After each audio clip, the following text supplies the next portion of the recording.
Hey, it's Endymion, and today a video has resurfaced surrounding the company Valve. You likely know them as the people in charge of Steam, which is the largest PC gaming platform ever. There's over 38 million active users per month on Steam, and it has pretty much created a bona fide monopoly when it comes to how players on PC play their video games.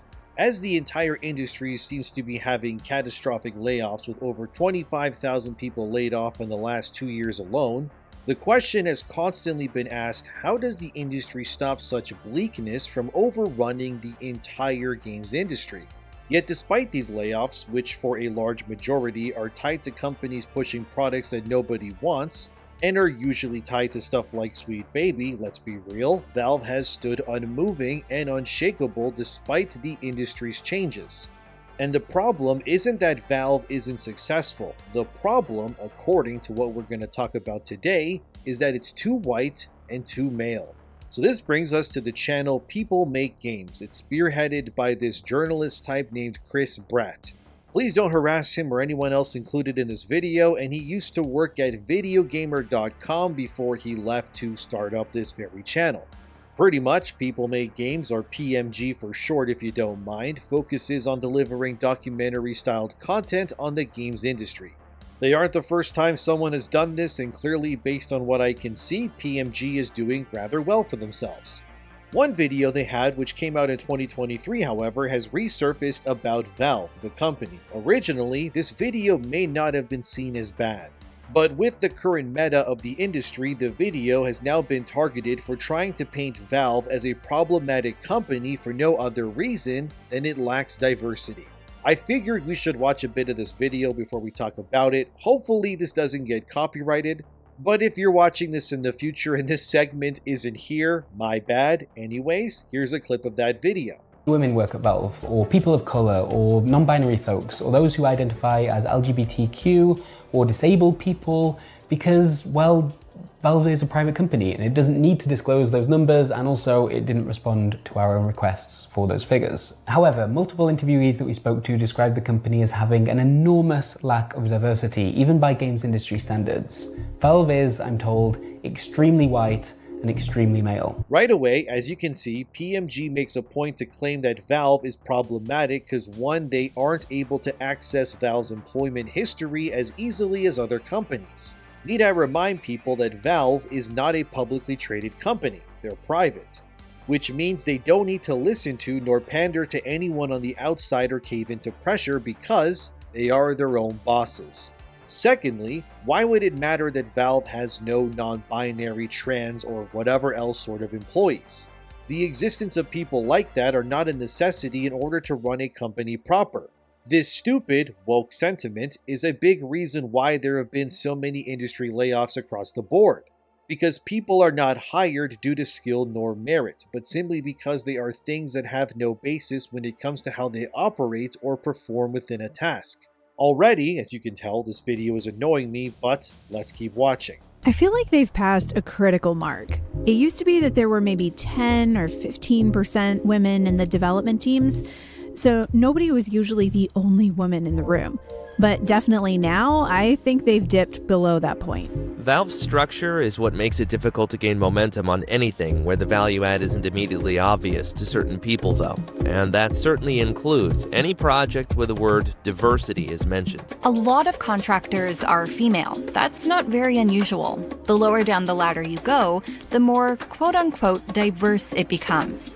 And the higher up you go, the whiter and male it becomes. While I was there was never more than one female programmer at the company. Now here's where people really started to raise eyebrows and why this video garnered the attention that it did.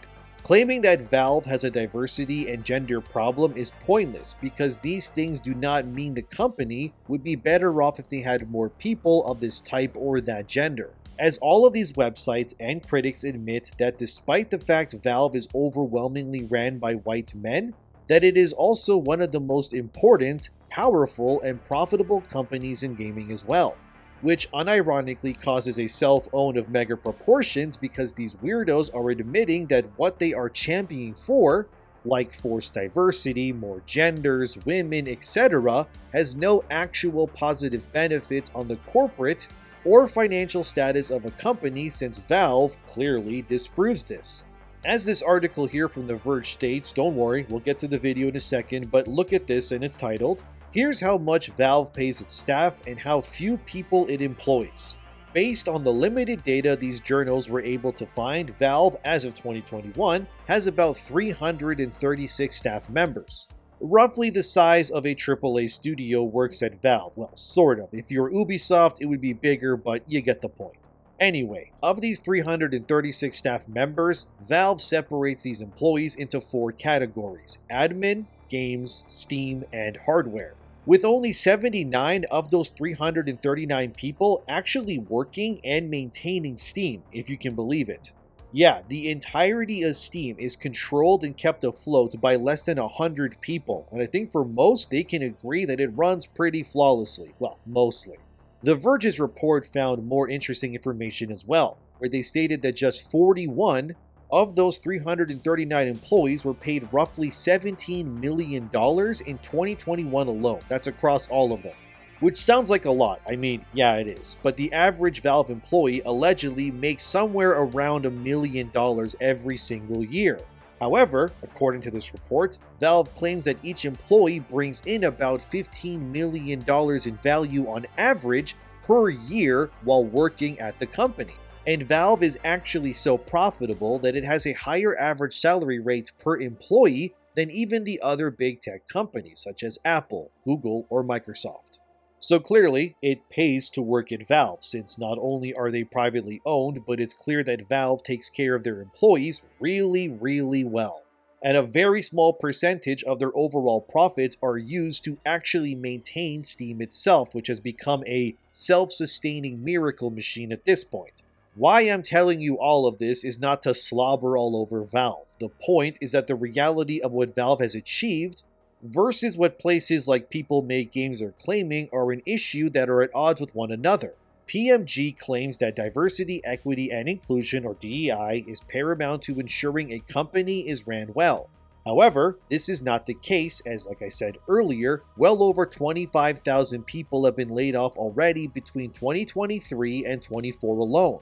Many of these companies that had layoffs created certified flops that nobody wanted, like the Saints Row remake, Suicide Squad, Concord, and many others, as you probably already know. All games that, as you can likely tell, have a through line that connects them to one another. They were all pro-diversity, pro-DEI, and for lack of a better word, woke games that were made for the modern audience. Now, of course, Valve doesn't really make games as much these days. I mean, they do somewhat, but they're clearly more of a storefront with hardware like the Steam Deck over anything else. Gabe Newell, who now looks like Gandalf the Grey, has effectively found a way to switch on the easy money cheat code and has raked in millions for years. You can get mad at the guy all you want, but the reality is that he was smart enough and had the foresight to see where the industry was going and then obviously capitalized on it. And Valve's existence proves that this so-called need for diversity is nothing but a political smokescreen. And the reality of videos like PMG's here claiming that Valve has a diversity problem are for a few reasons, with jealousy and peer pressure being near the very top. I've said it many times, and I will continue to say it, diversity of skin colors and genders means absolutely nothing in a work setting. What people believe and how they think is far more important than what or who they are anyways. I really don't care what you look like, as long as the things you make are worth interacting with. Yoko Shimomura is an amazing composer who did music for Final Fantasy XV and all the Kingdom Hearts games, to name just some of her works. Her being Japanese and a woman has nothing to do with how I value her talent or her body of work. I simply enjoy her art because she makes good art. Her skin color, what's between her legs, and more, they have no bearing on my enjoyment of these things. But someone like this Chris Bratt of PMG would likely look at somewhere like Core Square Enix and go, this company is too Japanese, where are all the black non-binary people? As if having them there would do anything to better the games besides add some new grass to the employee data for arbitrary reasons. Complaining that Valve is too white or straight is moronic, but like I said, there is more, so let's continue. But what's going on here exactly? What is it about Valve that makes this problem even worse than at similar-sized games companies? Well, let's start here. As Valve states in its own handbook, it's not good at mentoring people, nor does Valve have an internship program or a college graduate pipeline, and that's by design, because remember, its ideal candidate is a high-powered, self-directed, senior decision maker. And the problem, in their eyes, was that there were too many white men working there. Again, they have a problem because the company doesn't have an even 50-50 split or whatever of men versus women.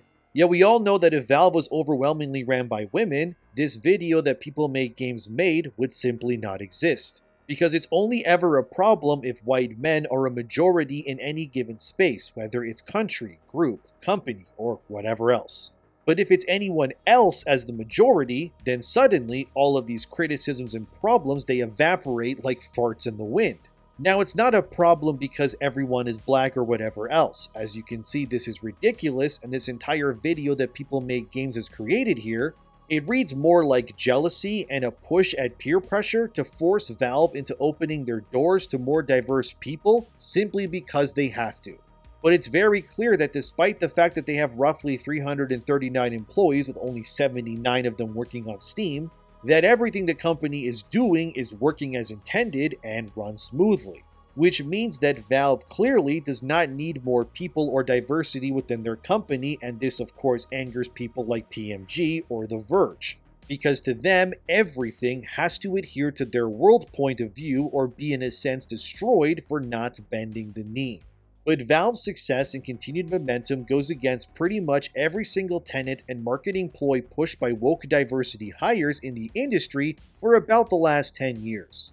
Because these people, who I consider the real grifters of the industry, make their money creating problems within these companies like claiming that they're not diverse enough, and then offering their services to fix the problem they claim exists, which originally wasn't seen as a problem until these consultant types were brought on in the first place. It's like someone who owns a company installing windows that hires people with baseball bats to go around town smashing windows into pieces. They would do this to create a false sense of demand, to effectively strong-arm their way into these companies that would have otherwise never needed their guidance or expertise to begin with. It's clear that Valve doesn't need consultants. They don't really care for DEI and understand that the almighty gods of success are just merit and profit. Hire the best person for the job, not the most diverse. If you cannot land a job at Valve over someone else, it's simply because that person was more qualified. It has nothing to do with your skin color or gender, as PMG admits Valve has and still does employ women too within their company, which would speak more to the exceptional talents of those women if they were able to get into the company to begin with due to their talents and not because they are simply women. And if you ask me, that's how we should be doing it. And as you can see, whatever PMG or the woke weirdos end up pushing, there's a logical explanation to counteract their arguments. But the thing that woke people hate more than anything else is of course logic, because logic means to accept reality for what it is. It is something that overrides how these types of people operate, which is not through facts, but simply emotion instead. This place needs more women, not because it would be cost effective or improve the products, but simply because this place needs them so I can feel validated. Chris Bratt of PMG also had some tweets about this video that resurfaced that caused people to raise eyebrows and start talking, where he started by saying, Valve is also a company with a really significant diversity problem, with multiple employees highlighting how few women and people of color work there even by games industry standards. I'm told this issue has been getting worse, not better. Again, this is not a real issue. It is only a problem in the eyes of people who want diversity over merit to be rewarded. This is not a problem that actually matters for anyone who actually wants to make money. How could you look at the scathing landscape of the games industry right now, with studios shutting down, and people getting laid off, which are all diverse and pushing for games that aren't fun or profitable over agenda, and then think that the genius plan here to fix this is not to do the exact opposite of what they're doing, but instead go down the same path as they have gone to? What would this accomplish exactly? Nothing is what. It's so insufferable, but Chris Bratt would continue by saying, some of this frustration boiled over following the murder of George Floyd in 2020. Many believed a public statement in support of Black Lives Matter was needed, but this was ultimately blocked in favor of a $10,000 payout to all employees for them to donate as they saw fit. So the issue here Chris Bratt tries to make is that Valve decided to not become politically involved with Black Lives Matter when George Floyd died, but instead giving each of their employees the agency, and this is important, to donate the 10 grand per employee to whichever organization as they saw fit. So let me get this straight then. Valve is bad because they gave their employees free agency and respected their wishes, and then told them to go support whatever they wanted politically. They don't really care, just don't bring your activism to work. And this was seen as a bad thing. Hello? What? More companies should be like Valve. Keep the politics out of the workplace. Firewalk sure as hell could have benefited from this. Instead, they destroyed their studio with toxic political positivity when Concord came out instead. And then Chris Bratt continues. As you'll hear in the video itself, Valve claims of all the people at this company who aren't your boss, Gabe Newell is the most not your boss. But when big political decisions need to be made, a hierarchy does seem to reveal itself. Given Valve's role as the owner-landlord of Steam, the world's largest PC games marketplace, how this company makes its decisions matters. That's really the driving force behind our whole report. So again, Chris Bratt lets his activism get in the way of his journalism. All you said, Chris, there was that Valve does not police its employees on what causes they want to support individually as people. But if people came together to demand that Valve got political on a topic like, let's say, Black Lives Matter, that its actual owners would step in and say no. And let's be real, that is for the best, isn't it? Because if Steam came out and stated we support Black Lives Matter, which has been exposed far too many times to be a grifting scheme operation, that siphons money and then spending it on lavish housing and products for its top people and not actually helping black people, like this is real. There's plenty of articles on BLM leaders getting exposed for this very thing. What benefit would Valve gain from supporting BLM? All it would do is drive a schism not only within the company, but the platform Steam as well. If Gabe Newell came out and suddenly said anyone who is white or straight on Steam must leave, or anyone that is conservative isn't suddenly welcome on Steam, heads would roll and profits would go into freefall. The point is that companies getting political do nothing but suffer and lose profits due to their moronic virtue signaling. Every single solution or suggestion that Chris Bratt of People Make Games suggests are key ways to ruin your business and then drive it into bankruptcy. If Chris was in charge of Valve, everyone would be non-binary. Nobody would be hired on merit. The company would balloon like pre-Twitter before Elon bought it, where thousands of employees did literally nothing all day on Twitter, yet they made six figures somehow. Chris Bratt, honestly, you have to realize what you're accusing Gabe Newell and Valve of here, which is just to make Valve into the next Firewalk or Volition, like when the Saints Row remake bombed. You don't seem to care about profits or the well-being of the people at Valve. You just care about virtual pats on your back because you seem to have a self-loathing hatred for yourself because you're a white male. And in my opinion, one of the most dangerous groups are the white men out here who hate themselves because they've been conditioned by others to believe that their skin color or their gender is somehow a bad thing. For God's sakes, go look at Canada right now and how Justin Trudeau has resigned. You ask me, Trudeau and Chris are birds of the same feather, loathsome white men who believe they are somehow the enemy and must ruin everything because their liberal teachers have warped their brains into woke lunacy. Thank God Canada is starting to wake up, but it could be too late already, but we'll see. But when your big brain move is to simply accuse Valve of racism with no basis or proof of such claims, then state that it's too white, knowing full well if Valve was primarily any other color or gender other than white male, Chris and his channel would have zero qualms with it. This is simply white subjugation being pushed onto Valve, because it doesn't want to reason with or want to align itself with the ideals of everyone else who is suffering because of their moronic decisions. It's as if everyone else is doused in gasoline waiting to be lit on fire and Valve is there alone without an ounce on gasoline on them. And yet everyone else is looking at Valve like they are the crazy ones for not willing to be engulfed in all-consuming flames. You realize how stupid and crazy this all sounds, right? What People Make Games is pushing here is the same sort of rhetoric that kills studios, kind of like what Sweet Baby does too. This activism era needs to end. We already lost too much when it comes to games franchises and studios because of it.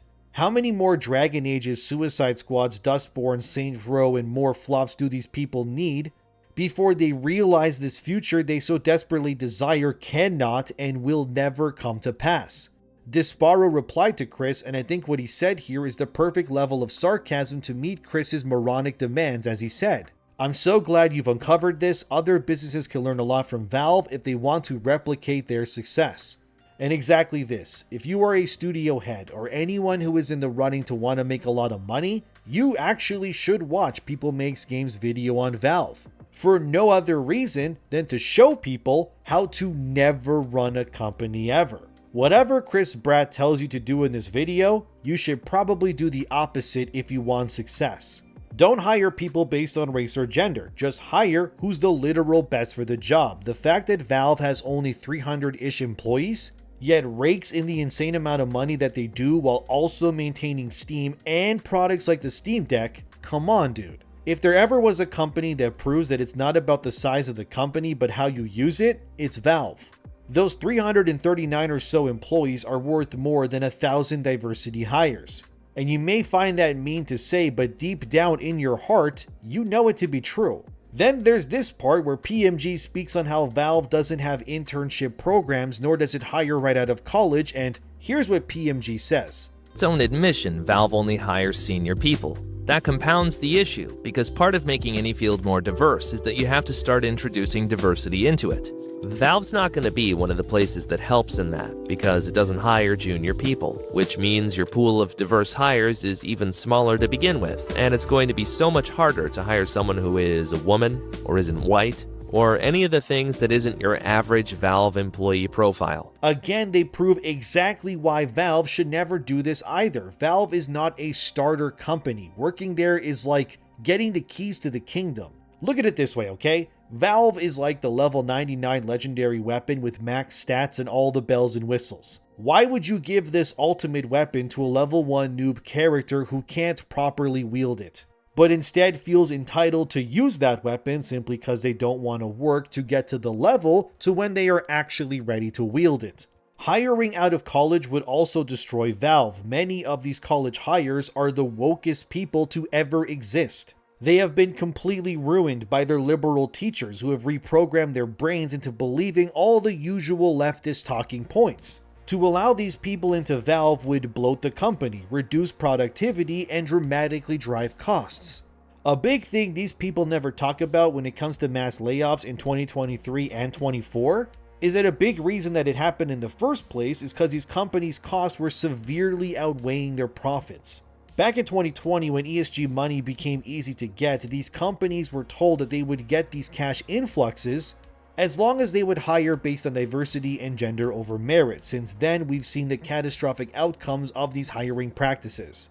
Also during COVID in 2020, companies bloated themselves up with cheap, easy hires because they believed the work from home meta and having as many people as possible working would lead to productivity and more things getting made faster. It then turned out this wasn't the case, and just having more people didn't mean anything because instead of having 30 highly specialized people who could work wonders, you now instead had 200 people who don't know anything that are working at a snail's pace.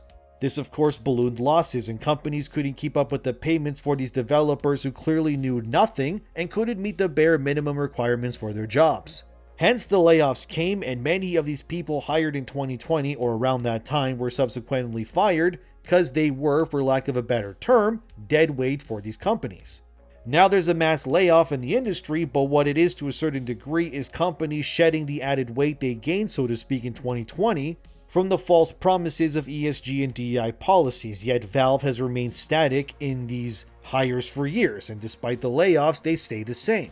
Which is important because, again, they are hiring on quality and merit instead. They have 300 or so level 99 legendary weapon developers, while a bunch of level 1 or 5 recruits are now crying saying that Valve won't take them in when they haven't proven that they're capable of adding any value to the company in the first place. Let me put it this way, alright? Would you rather have one roommate in your house or whatever with you that splits all your costs? Rent, food, etc., electricity, all of that stuff. Or would you rather have 20 people in your house, each paying smaller amounts yet requiring more food, wasting more energy, taking up far more space in your house, and making it generally a nightmare to get anything done in your house due to the sheer amount of people that live inside of it? That is what is going on here. They want Valve to become some commune that must bleed money and die a slow death for no other reason than because Valve is smart enough to not buy the lie that these grifters are selling. And they believe that it is Valve's moral duty to help these people who've done nothing but lose value for the companies they worked at simply because their color is a certain shade, or they believe they're something like non-binary, or whatever new term they come up with this week to make themselves seem more special. Ultimately, Valve does not have a diversity problem. What the game industry has instead is a DEI problem that is killing these studios because they are bloating themselves up with useless talent that can't do what a single great dev could do instead. And they are mad that they bought a lie sold by these woke grifters that it would save them. And now they're desperately looking for help from a company that has no allegiance or reason to save them. And because of this, suddenly Valve has a diversity and gender problem. Funny how that works. If Valve is smart, which I think they are, they will continue to ignore these morons with every fiber in their being. People Make Games video is a perfect example of why these things can never work, and the fact that they resorted to blatant gaslighting is woke consultant pandering 101 to a T. What do you think about all of this? Let me know in the comments. Thank you for watching, subscribe, have a great day, and I'll see you guys in the next one.